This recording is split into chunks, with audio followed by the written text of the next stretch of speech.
জয় হিন্দ সবাইকে। আমি মনিকা চলে এসেছি আজকে একটা নতুন ভিডিও টপিক নিয়ে। তো আজকের ভিডিওর টপিক হলো daily routine for WBP aspirants or other aspirants, যারা কম্পিটিটিভ এক্সামের জন্য প্রিপারেশন নিচ্ছ প্রত্যেকের জন্য একটা খুব সুন্দর রুটিন আমি তৈরি করেছি তোমাদের সকলের জন্য। আমি নিজেও সেটা ফলো করতাম এবং সবাইকে সাজেস্ট করি এই রুটিনটি ফলো করতে, কারণ এই রুটিনটি ফলো করলে তোমরা দিনে কিভাবে 9-10 ঘন্টা পড়ে ফেলবে তোমরা নিজেরাও টের পাবে না, আর মনে হবে না যে তোমরা অনেক পড়াশুনো করে ফেলেছো, 9-10 ঘন্টা পড়ে ফেলেছো। দেখো, 10 ঘন্টা পড়তে বসা মানে কিন্তু 10 ঘন্টা তুমি পড়ছো না পুরোপুরি।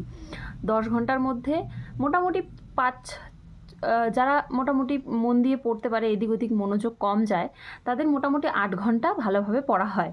তা আমার মনে হয় যে এই রুটিনটি যদি তোমরা ফলো করো, যে কোনো পরীক্ষা তোমরা ফার্স্ট অ্যাটেম্পটেই কিন্তু ক্র্যাক করতে পারবে। তো আজকের ভিডিওটি শুরু করি। দেখো, যারা যারা পুলিশের অ্যাসপিরেন্ট রয়েছে তারা তো এই রুটিনটি অবশ্যই ফলো করবে। এছাড়াও যারা অন্যান্য অ্যাসপিরেন্টরা রয়েছে তাদের সাবজেক্ট অনুযায়ী, তাদের সিলেবাসে যেই সাবজেক্ট অনুযায়ী আমি যে সাবজেক্টগুলো বলছি, যেই টাইমে যেটা পড়বে, তো সেই জায়গায় তোমরা নিজেদের সাবজেক্ট ইনক্লুড করে পড়তে পারো আর এই রুটিনটি ফলো করতে পারো। তো সবার আগে বলবো, সবাই পেন খাতা নিয়ে কিন্তু বসে পড়ো, এই রুটিনটি সুন্দর করে খাতায় লিখে রাখো এবং ডেলি এই রুটিনটি কিন্তু তোমরা ফলো করার চেষ্টা করো। আমি নিজেও করতাম। তো এই রুটিনটি ফলো করলে তোমাদের মনেই হবে না যে আমি সারাদিন এত পড়াশুনো করেছি। যাই হোক, এই রুটিনটি আমি তাদের জন্যই বলবো।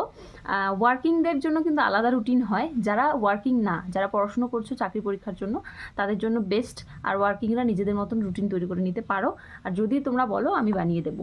যাই হোক, তো যাদের ডাব্লিউবিপির জন্য অথবা জিডি এসবের জন্য এই রুটিনটি ফলো করবে, পড়ছো যেই জন্য, তো তাদের বলবো তোমাদের সকালের ওঠাটা তোমাদের কাছে, ঠিক আছে? তোমরা যদি সকালে 4টায় উঠতে পারো, উঠে ফিজিক্যাল এক্সারসাইজ করতে পারো, আর কটায় উঠবে ফিজিক্যাল এক্সারসাইজের জন্য তোমাদের টাইম, সেটা কিন্তু আমি তোমাদের বলছি না। আমি কিন্তু তোমাদের সাজেস্ট করছি, যারা পড়াশুনো করছো আর মানে করবে, পড়াশুনোর রুটিনটা শুধু সাজেস্ট করছি। ফিজিক্যাল এক্সারসাইজের রুটিনটা কিন্তু তোমরা নিজেদের মতন করে নেবে। আমি হচ্ছে 7টা থেকে তোমাদের পড়ার টাইমটা ফিক্স করে দিচ্ছি, ঠিক আছে? তো তোমরা 6টায় উঠতে পারো। যদি চাও ফিজিক্যাল এক্সারসাইজ করতে, তোমরা 5টা 5:30টায় উঠতে পারো। 8 ঘন্টা ফিজিক্যাল এক্সারসাইজ করার জন্য এনাফ। তো আমি যে রুটিনটা করেছি সেটা হচ্ছে, তোমরা 6টায় উঠতে পারো ঘুম থেকে।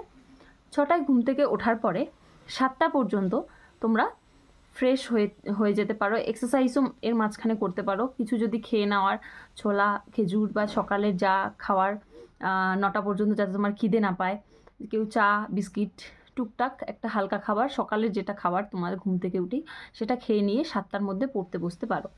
7টার থেকে 9টা পর্যন্ত 2 ঘন্টা। দেখো, আমি কিন্তু তোমাদের পুরো দিনের রুটিন 5টা ফেজে করেছি, টোটাল 5টা ফেজে। এত ইজিলি 5টা ফেজ চলে যাবে, তোমরা সারাদিনে টেরও পাওয়া না, কিন্তু অনেক পড়াশুনো হয়ে যাবে। তো সবার প্রথমে ফেজ হচ্ছে সকাল 7টা থেকে সকাল 9টা, ঠিক আছে? এই টাইমটাতে তুমি সবার আগে কি করবে, কারেন্ট অ্যাফেয়ার্স দেখার চেষ্টা করবে, ঠিক আছে? সেটা তুমি ফোনে বিভিন্ন সোর্স থেকে দেখতে পারো। আর যদি তোমার কোনো অনলাইনে কোনো মানে পরিচিত মানে পছন্দের কোনো যদি চ্যানেল থেকে থাকে, বিভিন্ন হিন্দি চ্যানেলে আমি দেখেছি, আমি নিজেও ফলো করতাম আগে। তো বিভিন্ন হিন্দি চ্যানেলে প্রতিদিনের কারেন্ট অ্যাফেয়ার্স প্রতিদিন কিন্তু দেওয়া হয়, বাংলা চ্যানেলেও দেওয়া হয়। ইউটিউব কিন্তু তোমরা ফলো করতে পারো কারেন্ট অ্যাফেয়ার্সের জন্য। প্রতিদিনের কারেন্ট অ্যাফেয়ার্সটা প্রতিদিন দেখে নেবে, ঠিক আছে? এই একটা অভ্যেস, কারেন্ট অ্যাফেয়ার্স ডেইলি দেখার একটা অভ্যেস রাখবে, তাহলে কিন্তু পরীক্ষায় তোমরা অনেকটা মানে ইয়ে পাবে, অ্যাডভান্টেজ বলতে পারো। হঠাৎ করে পরীক্ষার আগে কারেন্ট অ্যাফেয়ার্স দেখছি, এটাতে কিন্তু কারেন্ট অ্যাফেয়ার্স থেকে কোয়েশ্চেন আনসার করা খুব একটা সহজ হয় না, আমি নিজেও এটা দেখেছি। তো সকালে তোমরা যে কোনো ইউটিউব চ্যানেল থেকে অথবা যে কোনো সোর্স থেকে কারেন্ট অ্যাফেয়ার্স একটু 8 ঘন্টার জন্য দেখে নেবে। এরপরে তোমরা সকালে কিন্তু যাদের ম্যাথস উইক আছে তারা কিন্তু এই টাইমটা একটু বাড়িয়ে নিতে পারো। সকালে কিন্তু তোমরা ম্যাথস করতে পারো। আমার আগে সকালে ম্যাথস করতে ভালো লাগতো, আমি সকালে ম্যাথস করতাম, ব্রেনটা আমার ফ্রেশ থাকতো সকাল সকাল, আর অঙ্ক করতে ভালো লাগতো। আর সকাল সকাল যদি তুমি অঙ্ক করতে বসো, তোমার কিন্তু মাইন্ডটা ফ্রেশ থাকবে, যে কোনো অঙ্ক কিন্তু অসুবিধা হবে না করতে। তো এটাই বলবো যে সকালে তোমরা কারেন্ট অ্যাফেয়ার্সটা দেখে নেওয়ার পরে অঙ্ক করতে বসো, ঠিক আছে? এবার যাদের বেসিক ক্লিয়ার তারা প্র্যাকটিস করো অঙ্ক, যেগুলো প্র্যাকটিস হচ্ছে না তাদের কি কি সমস্যা হচ্ছে, কি কি ফর্মুলাতে সমস্যা হচ্ছে সেগুলো দেখো। আর যাদের বেসিক ক্লিয়ার হয়নি তারা কিন্তু প্রতিদিন একটা করে চ্যাপ্টার কিন্তু দেখতে পারো সকালে। এইটা হচ্ছে ফার্স্ট ফেজ গেল। ফার্স্ট ফেজের পরে এই যে 7টা থেকে 9টা ফার্স্ট ফেজ চলে গেল তোমার।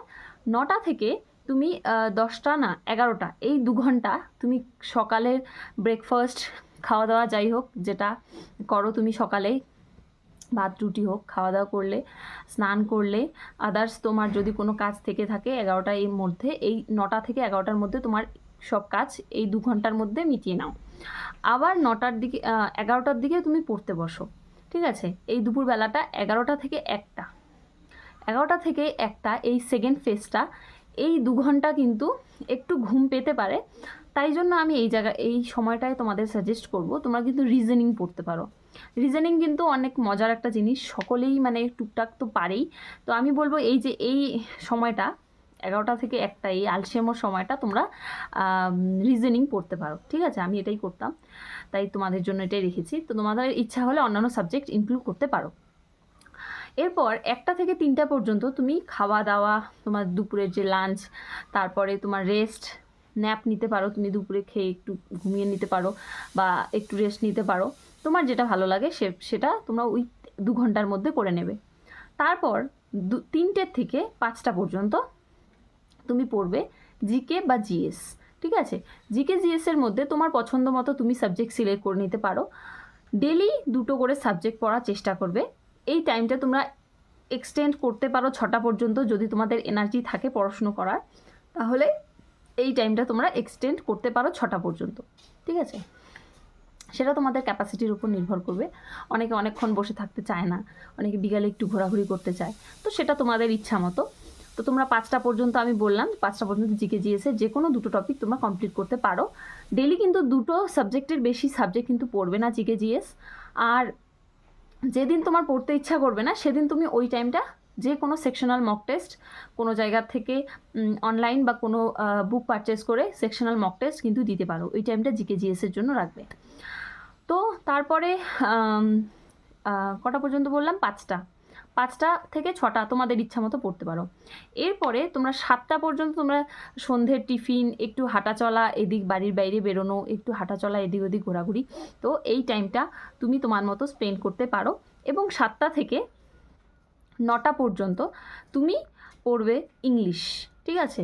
তো এই সন্ধ্যার টাইমটা পড়াশুনোর একটা টাইম থাকে, অনেকের ইংলিশের একটু সমস্যা থেকে থাকে, তো আমি বলবো এই টাইমটা ইংলিশ পড়ো। ডেলি ভোকাবুলারি পড়বে, পার্ট অফ স্পিচের একটা টপিক পড়বে ডেলি, আর তার উপর এমসিকিউ প্র্যাকটিস করবে। আর তার সাথে সাথে ভোকাবুলারির অ্যাটলিস্ট 10টা ওয়ার্ড, ভোকাবুলারি অ্যাটলিস্ট 10টা ওয়ার্ডের মিনিং, সিনোনিম, অ্যান্টোনিম, ঠিক আছে। এই জিনিস যে কোনো একটা ওয়ার্ড নেবে, তার মিনিং লিখবে পাশে, খাতায় নোট করবে, ডেলি মুখস্থ করবে, অ্যাটলিস্ট 10টা ওয়ার্ড ডেলি মুখস্থ করার চেষ্টা করবে। তাহলেই দেখবে যে তোমাদের 1 মাসের মধ্যে ভোকাবুলারি অনেকটা বেশি গ্রো করছে অন্যদের তুলনায়। তো এরপর তুমি 9টার থেকে 10টার মধ্যে খাওয়া দাওয়া করে নিতে পারো। খাওয়া দাওয়া, একটু টিভি দেখা বা বাড়ির লোকের সাথে একটু টাইম স্পেন্ড 10টা পর্যন্ত তুমি করতে পারো। 10টা থেকে 11টা পর্যন্ত অথবা 12টা পর্যন্ত তোমার যেরকম এনার্জি সেই অনুযায়ী 10টা থেকে 11টা করলেও হবে, 12টা করলেও হবে, তোমার ইচ্ছা অনুযায়ী তুমি সারাদিন যে পড়াশুনোগুলো করলে, ধরো অঙ্ক সকালে করেছিলে, তো কী কী টপিকে অঙ্ক করেছিলে সেগুলো একবার দেখে নেবে, কী কী প্রবলেম হচ্ছে দেখে নেবে। যদি কোনো দেখো যে না এটা আমার কালকে আরেকটু দেখতে হবে, তাহলে তুমি সাথে সাথে ডায়েরিতে কিন্তু নোট করে রাখবে যে কালকে আমি এটা দেখব, ঠিক আছে। তারপরে তুমি রিজনিং করেছো, রিজনিংয়ে কোন রিজনিংগুলো একটু সমস্যা হচ্ছে তোমার, বা যেই টপিকগুলো হয়ে যাচ্ছে কোনটাতে সমস্যা হচ্ছে, সেগুলো একটু দেখে নিতে পারো। তারপরে জিকে জিএসে তুমি যা পড়েছো সেগুলো একটু চোখ বুলিয়ে নেবে। যদি তুমি থিওরি পড়ে থাকো জিকে জিএসে, তাহলে যে মার্ক করে রেখেছিলে হাইলাইটার দিয়ে বইয়ে বা যেখান থেকে পড়েছিলে, তো সেগুলো আরেকবার চোখ বুলিয়ে নেবে। তারপর ইংলিশ ভোকাবুলারি, তুমি যে 10টা ওয়ার্ড, সিনোনিম, অ্যান্টোনিম, তারপরে পার্টস অফ স্পিচের যে টপিক যে কোনো একটা তুমি দেখেছো, সেগুলো কিন্তু একবার করে চোখ বুলিয়ে নেবে, ঠিক আছে। এবার এগুলো করার পরে যদি তোমার মনে হয় যে আমি একটা মক টেস্ট দেবো, ফুল মক টেস্ট দিলে তোমার 1 ঘন্টা সময় লাগবে। যদি তোমার মনে হয় যে সেকশনাল মক টেস্ট দেবো, তাহলে কিন্তু তুমি যে কোনো একটা যে কোনো একটা টপিক নিয়ে সেকশনাল মক টেস্ট কিন্তু দিতে পারো। সেটা তোমার জিকে জিএস হতে পারে, ম্যাথ হতে পারে, রিজনিং হতে পারে, তোমার ইচ্ছা মতো। আমি বলবো ডেলি একটা একটা করে সাবজেক্টের সেকশনাল মক টেস্ট দিতে পারো, ঠিক আছে। আর ফুল মক টেস্ট দিতে পারলে তো ভালো, একদিন দুদিন পর পর ফুল মক টেস্ট দিলে ভালো, অ্যানালাইসিস করতে পারো, ঠিক আছে। তারপরে তুমি কি করবে, তোমার সব থেকে লাস্ট কাজটা হলো, সেটা হলো একটি ডায়েরিতে বা একটি কোনো পেজে তুমি লিখে রাখবে যে আমি কালকে কি কি পড়বো, কালকে সকালে উঠে আমি কি পড়বো, তারপরে জিকে জিএসের কী কী পার্ট পড়বো, কি পড়বো না পড়বো একটা পেজে তুমি লিখে রাখবে, ঠিক আছে, ঘুমানোর আগে। তো তারপরে তুমি 11টা বা 12টার মধ্যে তুমি ঘুমিয়ে পড়তে পারো।